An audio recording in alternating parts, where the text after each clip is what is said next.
What's that? Check, check. 1, 2, check. Did everybody or anybody out there remember how Mark always did the same sound check at the Monterey shows? The only thing that ever existed in that moment when I witnessed this was a microphone, Mark's voice, and a giant beard. I just thought I'd mention that. My name is Jeremy. I met Mark in the early 90s, 1994, probably. The first time I saw him was in the basement of his house. And there was a drum set, and my cousin had invited me over to jam for the first time with him. And after that session, we were instantly friends, and had many decades, or 3 decades of friendship. And we connected with music first, and we jammed like every weekend for years. It kind of predated Caustic Levity, and we just improvised the whole time. And I got to witness him grow as a musician and really go from being a kid behind a pieced together drum set to just being a really outstanding musician. And I witnessed him writing Red Number 5 on his bed in the basement. And we also connected with D&D, so yes, I'm a nerd too. And the conversations with Mark were always long and ponderous.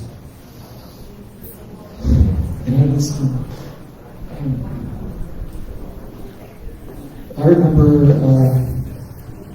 sitting out on his back porch or standing in front of his house trying to load up my amplifier into my car after practice, and the conversation went for hours. And he would just, I remember one time he was just like, well, we've been here for hours.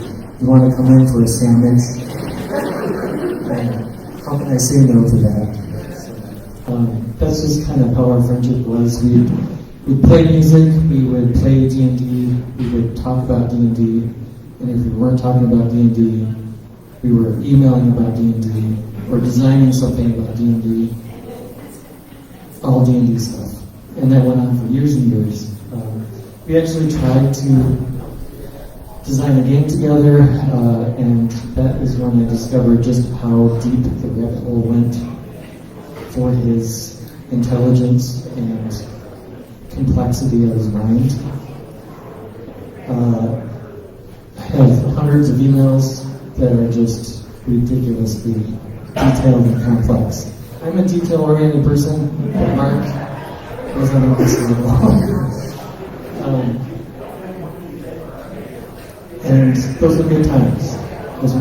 And as time went on, our lives changed, and he moved to New Mexico, which took a lot of bravery, a lot of courage to do that, especially what happened when he got there.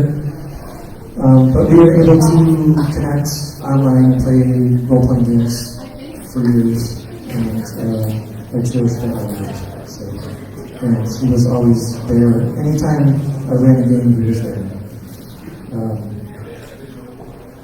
And of course, I connected with Brian and everyone else, Eric. I can't think of names right now. Sorry, John.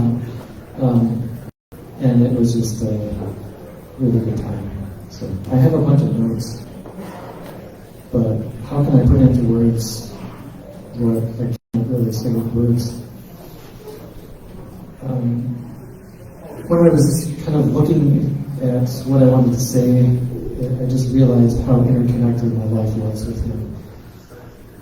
Like, my cousin Adam got me to meet him. I played band with my cousin Jason.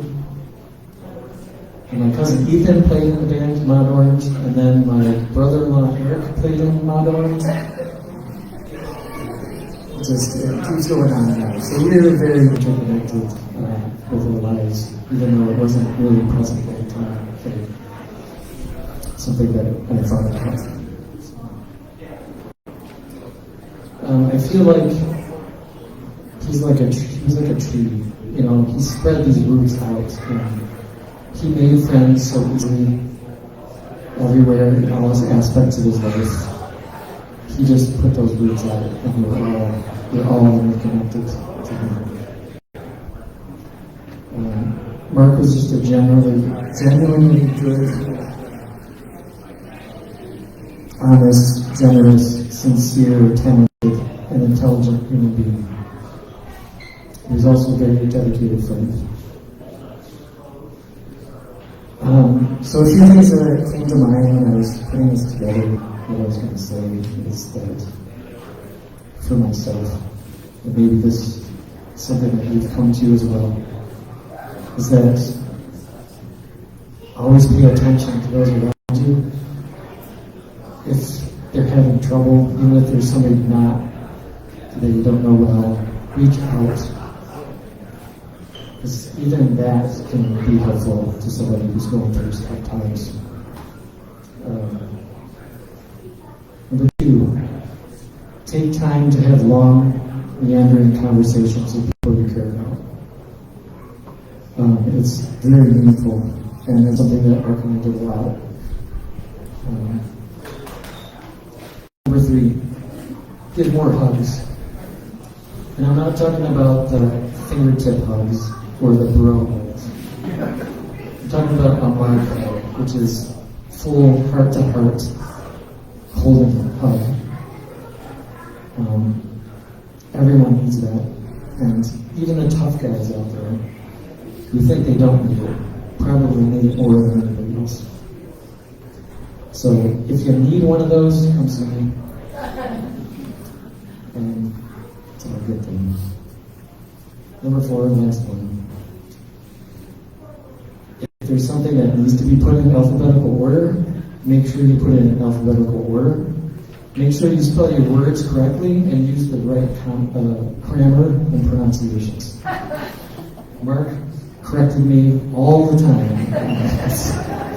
I would write an email and he would send an email just to correct me on that email.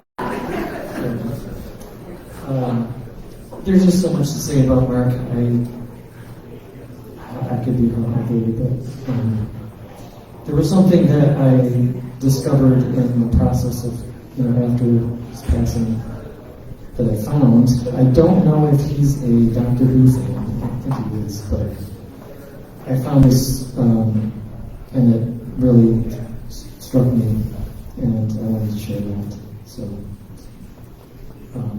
it goes like this. May the saints of all the stars and constellations bring you hope as they guide you out of the dark and into the light, on this voyage and the next, and all the journeys yet to come. For now,